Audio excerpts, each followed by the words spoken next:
Good morning everyone, my name is Rifa Malik and I am from class 10D and I am going to present my topic development.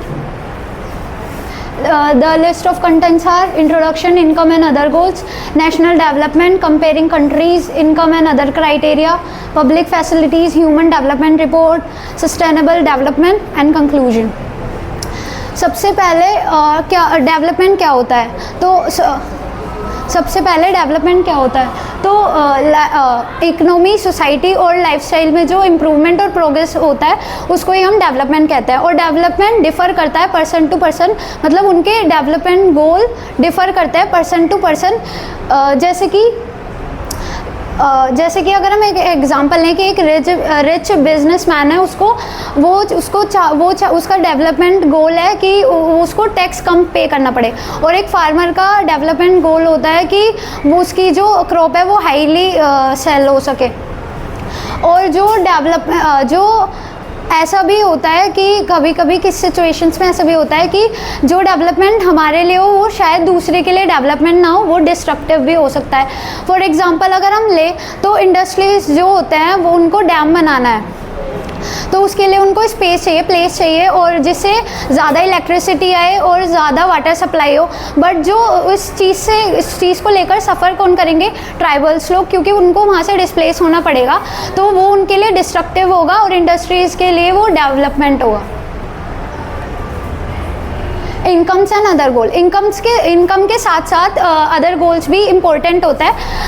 Two types of things होते हैं, like materialistic things और non materialistic things. Materialistic things वो होते हैं जो हम money के through हम उनको बाय कर सकते हैं, जैसे कि कार हो गया, हाउस हो गया, फ्रिज हो गया, etcetera.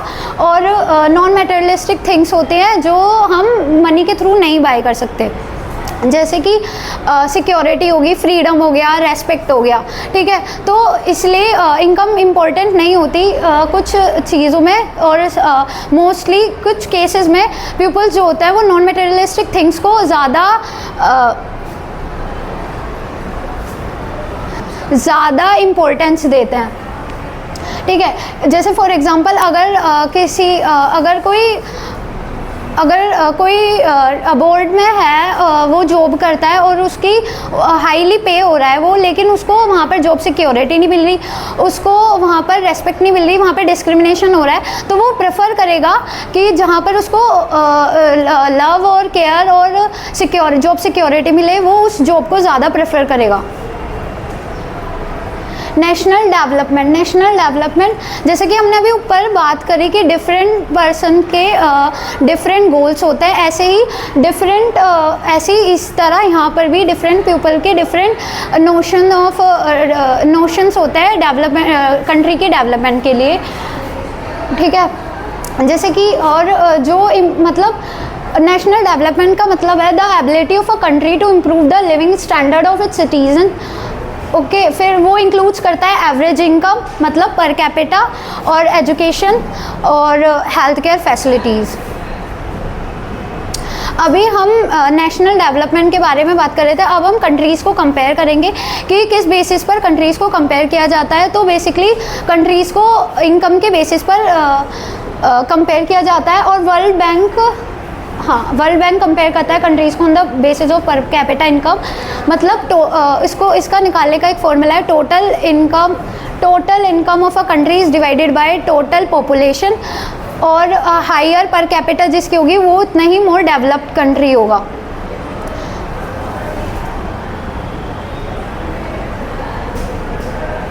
Income and other criterias, तो इनकम से ही हम नहीं मतलब इनकम से ही नहीं पता चल सकता कि वो डेवलप्ड है कंट्री या फिर अंडर डेवलप्ड है। तो अदर क्राइटेरियाज भी इम्पोर्टेंट होते हैं, जैसे इन्फेंट मोर्टेलिटी रेट और नेट अटेंडेंस एनरोलमेंट और लिटरेसी रेट। ठीक है, जैसे कि इनकम रिफ्लेक्ट नहीं करती हेल्थ, एजुकेशन, एनवायरनमेंट। अगर हम एग्जांपल लें कि दो कंट्रीज़ की सेम इनकम है बट उनकी जो एक कंट्री की बेटर हेल्थ और हेल्थ फैसिलिटीज़ है तो वो ज़्यादा डेवलप हम उसको कहेंगे। और एक कोट है, money in your pocket can not buy all the goods and services that you need to live well. For example अगर हम ले तो हम फ्री पोल्यूशन फ्री एनवायरनमेंट नहीं खरीद सकते पैसे से।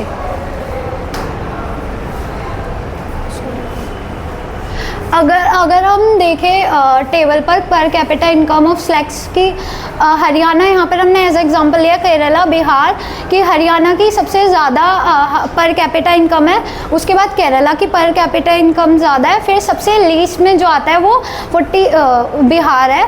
तो ये जो स्टेट वाइज हरियाणा सबसे ज़्यादा डेवलप्ड है अगर हम पर कैपिटा इनकम को देखें तो।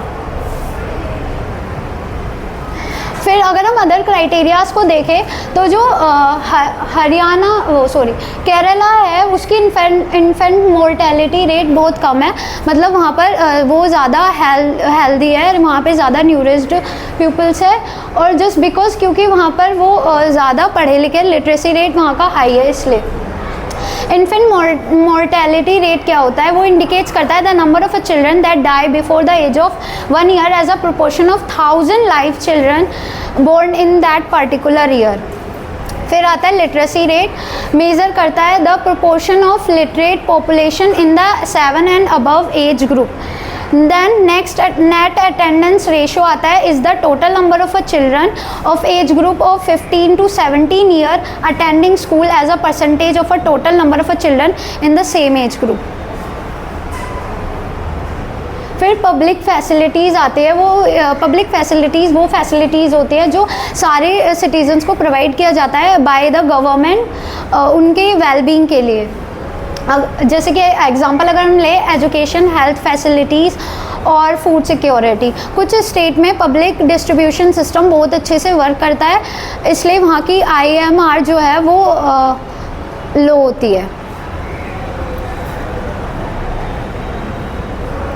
अब ह्यूमन डेवलपमेंट रिपोर्ट ये है, ये पब्लिश की गई है बाय UNDP, मतलब यूनाइटेड नेशन डेवलपमेंट प्रोग्राम, और ये मेज़र करती है development based on life expectancies, literacy rate और पर कैपिटा इनकम। और इसने बनाया ह्यूमन डेवलपमेंट इंडेक्स, मतलब जिससे ये रैंक करती है कंट्रीज़ को on the basis of development. Body mass index ये एक सिंपल मेज़र है जो चेक करता है कि उसकी जो एक पर्सन है उसकी हेल्दी बॉडी, उसका हेल्दी बॉडी वेट है हाइट के अकॉर्डिंगली। ठीक है, जैसे कि वो या न्यूरिस्ड है, अंडर न्यूरिस्ड है या ओवर वेट है। कंट्रीज़ जिनकी लार्ज पॉपुलेशन होती है अंडर वेट के, उनकी जो वो इंडिकेट्स करता है poor nutrition and health care. और जिनकी लेस देन 18 स्केल होता है वो अंडर न्यूट्रिशन होता है, और जो मोर देन 25 होता है, जिनका BMI मोर देन 25 होता है वो ओवरवेट होता है, जिनका 18 से 25 के बीच में BMI होता है वो न्यूरिस्ड होता है।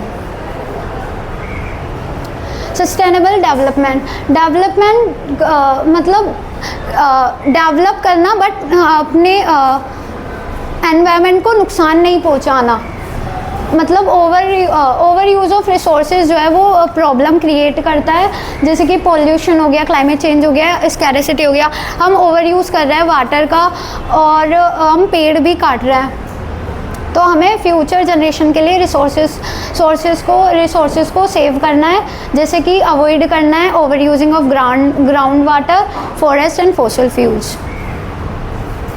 डेवलपमेंट के बहुत सारे डायमेंशंस होते हैं, इनकम, हेल्थ, लिटरेसी और इक्वेलिटी, ये सब मैटर करता है इनकम के साथ साथ। और ग्लोबल पॉवर्टी अभी भी चैलेंज है और सस्टेनेबिलिटी अभी is a crucial. Thank you.